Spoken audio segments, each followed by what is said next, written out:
The power of a star in a bottle. Many people believe a myth. The myth says fusion power is just around the corner. They imagine a scientist will flip a switch one day. Suddenly, the world will have clean, limitless energy. All our problems will vanish overnight. This idea is powerful and completely wrong. The truth about fusion is not sudden magic. It's slow, difficult, brilliant engineering. For decades, fusion has been 30 years away. That became a running joke. But something has changed. Progress is finally becoming real. Fusion is not a single invention. It's a massive engineering puzzle. We're solving it piece by piece, one step at a time. Think of building the first airplane, not one magical flight. Years of failed designs, small hops, constant learning. The same is true for fusion. We're not waiting for one eureka moment. Thousands of scientists and engineers worldwide building, testing, improving complex machines, pushing boundaries of materials, magnets, matter itself.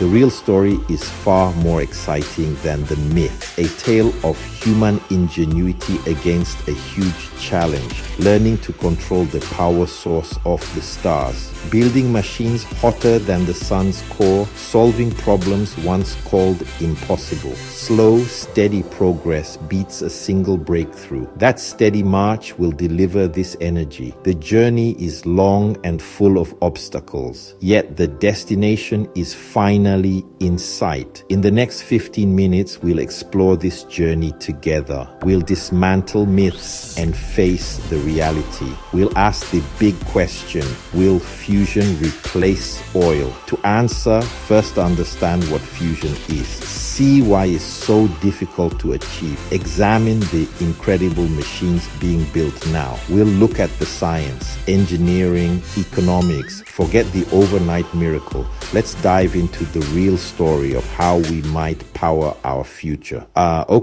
Imagine you could hold a star in your hands. Imagine you could hold a star in your hands. This is the dream of fusion energy. At its heart, fusion is the process that powers our sun and every other star in the universe. Deep inside the sun's core, immense gravity and heat crush tiny hydrogen atoms together. When they fuse, they form a slightly heavier element, helium.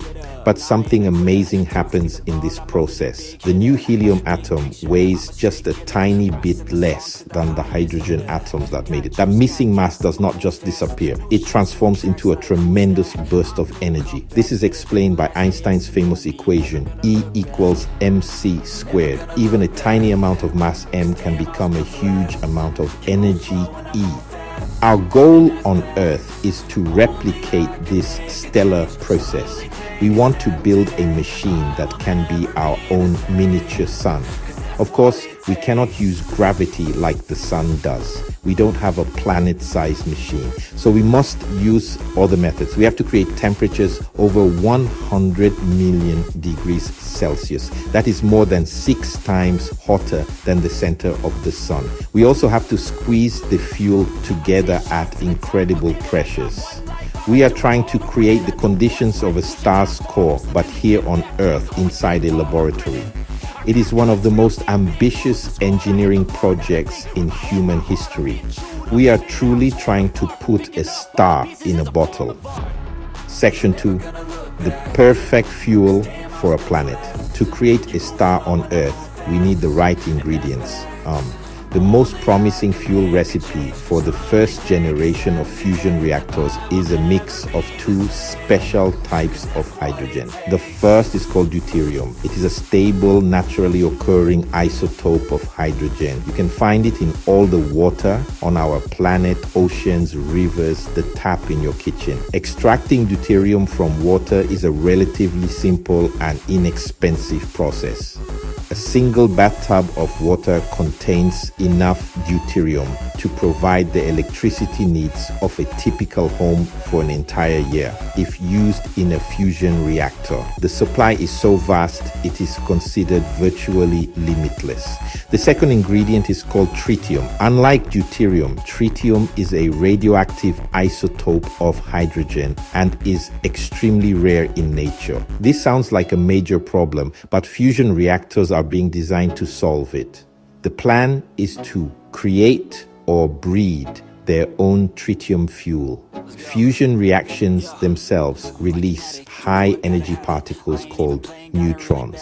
Engineers plan to line the walls of the fusion reactor with a blanket containing the element lithium. When the neutrons from the fusion reaction strike the lithium atoms in this blanket, they trigger a nuclear reaction that creates new tritium. This means a fusion power plant can continuously produce its own fuel on site. This self-fueling cycle is a game changer. The lithium needed for the tritium breeding blanket is also abundant. It is found in salt flats and can be extracted from seawater, with known reserves lasting for thousands of years. This combination of deuterium from water and lithium from the earth gives us a fuel source that is accessible to every nation on the planet. It frees us from the geopolitical tensions and supply chain vulnerabilities associated with fossil fuels, which are concentrated in only a few regions of the world. Fusion fuel is not something you have to drill or mine in the traditional sense. It is everywhere. Scientists are also researching more advanced fusion reactions for the future. One exciting possibility is fusing deuterium with an isotope of helium called helium-3. It is believed to be abundant on the moon. When people hear nuclear, they often think of fission's dangerous chain reactions and long-lived radioactive waste. But fusion is fundamentally different. It's inherently safe. There's no risk of a meltdown. Any disruption simply stops the reaction. The primary byproduct is harmless helium with no high-level waste. The most common design is the tokamak, a magnetic donut using powerful fields and a plasma current to contain the fuel. An alternative, the stellarator, uses complex, twisted coils for a more stable, continuous operation. A completely different approach is inertial confinement, which uses powerful lasers to compress and ignite a tiny fuel pellet, creating a miniature star for an instant. In 2022, the National Ignition Facility achieved a historic breakthrough, producing more energy than was delivered to the fuel. Section 4, the New Wave, Private Fusion Ventures. For most of its history, fusion research was dominated by large government-funded national laboratories. But in the last decade, this has dramatically changed. A new wave of private fusion companies has emerged. These startups pursue a wide range of innovative designs. Many build on the proven tokamak design, but with modern twists. Others focus on breakthroughs in magnet technology. This surge of private investment and innovation accelerates fusion development. Public and private efforts working in parallel create a dynamic, competitive ecosystem. That mix of slow, steady government research and fast-paced private innovation gives many people hope fusion is moving from the lab to the grid. The billion-dollar question, scaling up. The next great challenge is scalability. The first-of-a-kind commercial fusion plants will be incredibly expensive to build, similar to or even greater than large fission power plants today. The goal is to make fusion economically competitive. The cost of electricity will be determined by several factors. Fusion fuel is cheap and abundant, which is a major advantage.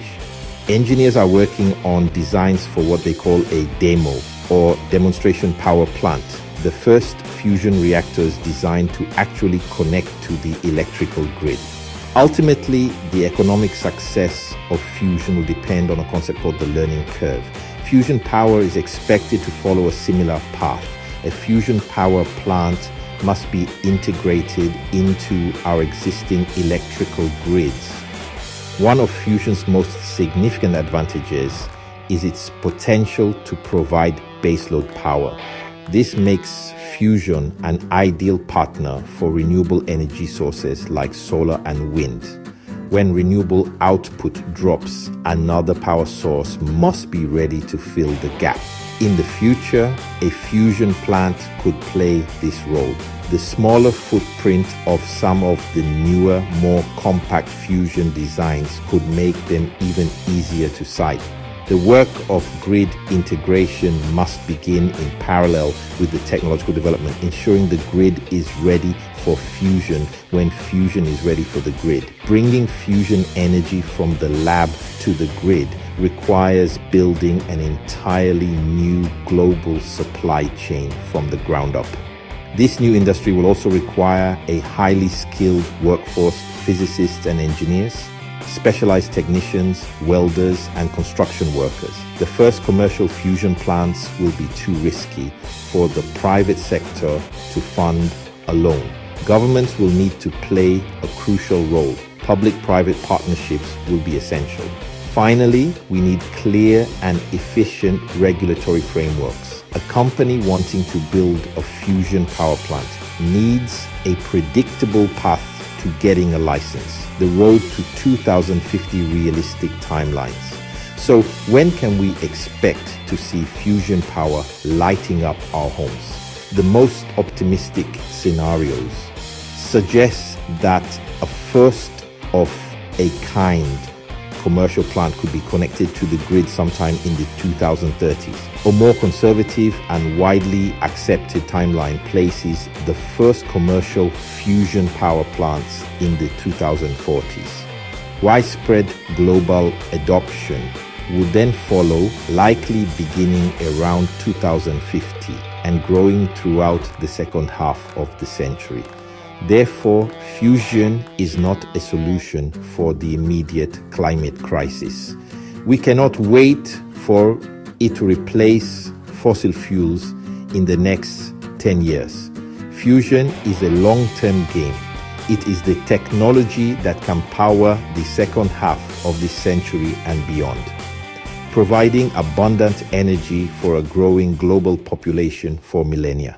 We began with a simple question: will fusion replace oil? The answer is a resounding yes, but with a crucial caveat: not overnight. Fusion holds the promise of providing humanity with a nearly limitless source of clean, safe, and reliable baseload power. The fuel comes from water.